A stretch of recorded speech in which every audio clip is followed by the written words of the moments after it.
हम लोग आज अध्ययन करेंगे नाभिकीय ऊर्जा के अंतर्गत युग्म उत्पादन पढ़ेंगे। युग्म उत्पादन क्या होता है और युग्म विनाश क्या होता है, इसके बारे में हम लोग आज अध्ययन करेंगे। देखिए, हम लोग का टॉपिक है कि युग्म उत्पादन क्या है, समझेंगे। युग्म उत्पादन, चलिए शांत जी, क्या पढ़ेंगे हम लोग?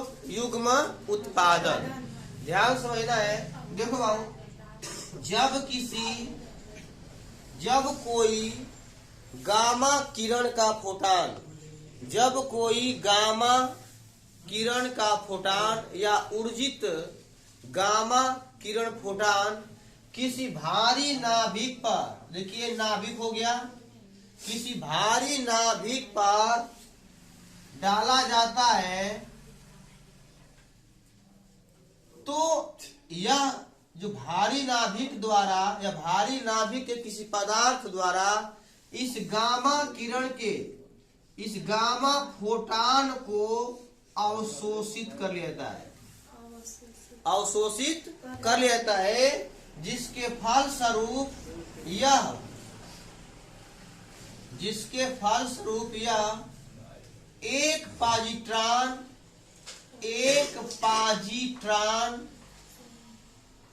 तथा एक इलेक्ट्रॉन का निर्माण करता है, जिन्हें हम कहते हैं क्या? युग्म उत्पादन।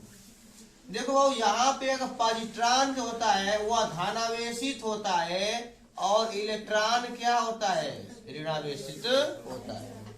तो जब किसी, ध्यान देना सब लोगों को, जब कोई बताएगा हमें कि यहाँ पे एक फोटान की ऊर्जा किसके बराबर होती है, एक फोटान की ऊर्जा किसके बराबर होती है? E बराबर क्या हो सूत्र वहां पे? E बराबर mc स्क्वायर। तुम्हारा स्ट्रिंग समीकरण हो गया। फोटान की ऊर्जा E बराबर सूत्र क्या होता है? बताया गया कि जब प्रकाश से जो किरणें उत्सर्जित होती है वो बंडलों अथवा पैकेटों की होती है। एक बंडल अथवा एक पैकेट की ऊर्जा किसके बराबर होती है? एक फोटान बराबर होता कितना है? मैंने कई बार पढ़ा है इस चीज को। एक फोटान की ऊर्जा E बराबर ऊर्जा एनर्जी में बोल रहा हूँ ना। फोटान की ऊर्जा E बराबर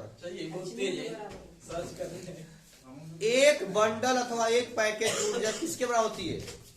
h न्यू के बराबर होती है।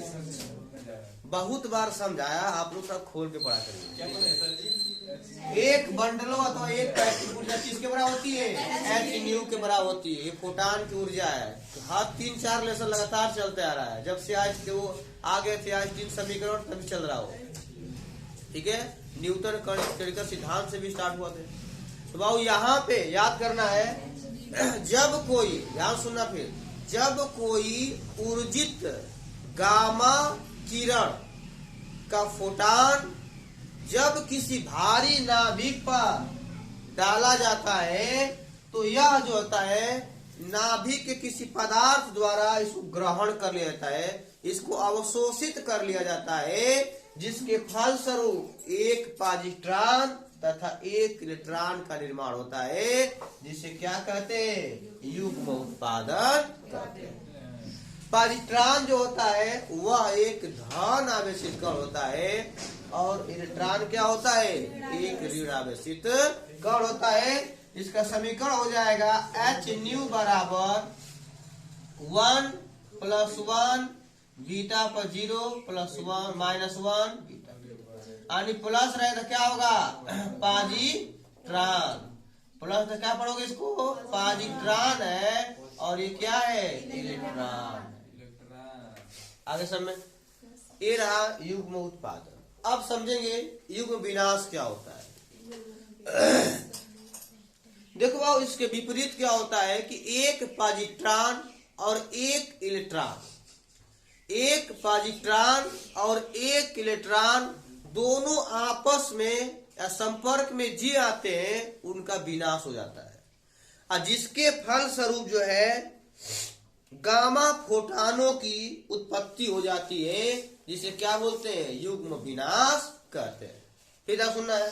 देखो जो एक मान लीजिए एक पॉजिट्रॉन और एक इलेक्ट्रॉन दोनों जो है आपस में या संपर्क में जे आते हैं, दोनों जे देखो एक धनावेश और एक ऋणावेश जे संपर्क में आते हैं, तुरंत क्या हो जाता है यहाँ पे दोनों का क्या हो जाता है, विनाश हो जाता है, जिसके फलस्वरूप गामा फोटान यानी यहाँ पे दो गामा फोटान की क्या होती है, उत्पत्ति हो जाती है।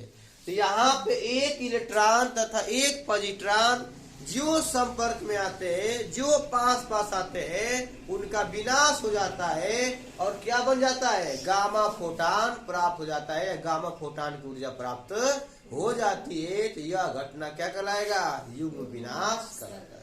ऐसा में एक गामा फोटान की ऊर्जा या एक फोटान की जो ऊर्जा होती है, पढ़ाया गया कि E बराबर यहाँ पे h न्यू के बराबर होती है। जहाँ h क्या है, प्लांक नियतांक है, h क्या है, प्लांक नियतांक होता है, जिसका मान 6.6 गुणे 10 के पावर -34 घात होता है। न्यू क्या होती है, हमारी आवृत्ति होती है। न्यू क्या है, आवृत्ति होती है। और न्यू बराबर सूत्र होता है C बटा के लेमडा, जहाँ C क्या है, प्रकाश की चाल है, जिसका मान 3 गुणे 10 के पावर 8 घात मीटर सेकेंड होता है। ऐसा लोग तो फिर ध्यान सुनिएगा, जब कोई ऊर्जित गामा किरण का फोटान किसी भारी नाभिक पर डाला जाता है, तो उस नाभिक के किसी पदार्थ द्वारा उस गामा किरण के फोटानों को अवशोषित कर लेता है, जिसके फलस्वरूप एक इलेक्ट्रॉन तथा एक पॉजिट्रॉन उत्पन्न हो जाता है, जिसे क्या बोलते हैं, युग्म उत्पादन कहते हैं। जिसका समीकरण हो गया यहाँ पे देखिए, ये भारी नाभिक कैसा कण है, धनावेशित है, गामा किरण फोटान डाला गया, क्या हो गया, एक इलेक्ट्रॉन और एक पॉजिट्रॉन। उसी प्रकार यहाँ समीकरण भी इसका लिखा गया है। उसी प्रकार बताया गया कि जब एक पॉजिट्रॉन और एक इलेक्ट्रॉन जो संपर्क में आते हैं, उनका क्या हो जाता है, विनाश हो जाता है, जिसे गामा फोटान की ऊर्जा प्राप्त होती है। उसे क्या बोलेंगे, युग्म विनाश कहते हैं। आगे समझना, जहाँ पे एक फोटान और ये गामा फोटान की ऊर्जा होती है, वो h न्यू के बराबर होती है। और h न्यू बराबर यहाँ पे ये भी लिख सकते हो hc बटा के लेमडा, क्योंकि यहाँ पे सर जी जो न्यू का मान है, जो न्यू है, इसका मान जो है c अपन लेमडा के बराबर होता है, जहाँ लेमडा क्या है, तरंग दैर्घ्य है। और सबसे अधिक तरंग दैर्घ्य किस रंग का होता है, बैगनी होता है, रेड होता है, सब पढ़िए, ठीक है। तो यहाँ पे सबसे अधिक तरंग किसका होता है, लाल का होता है, और सबसे कम बैगनी का। हाँ, अपवर्तनांक की बात करता है, किस रंग का अपवर्तनांक सबसे अधिक होता है, तो बैगनी का, और सबसे कम लाल। ऐसा चलिए कर लीजिए।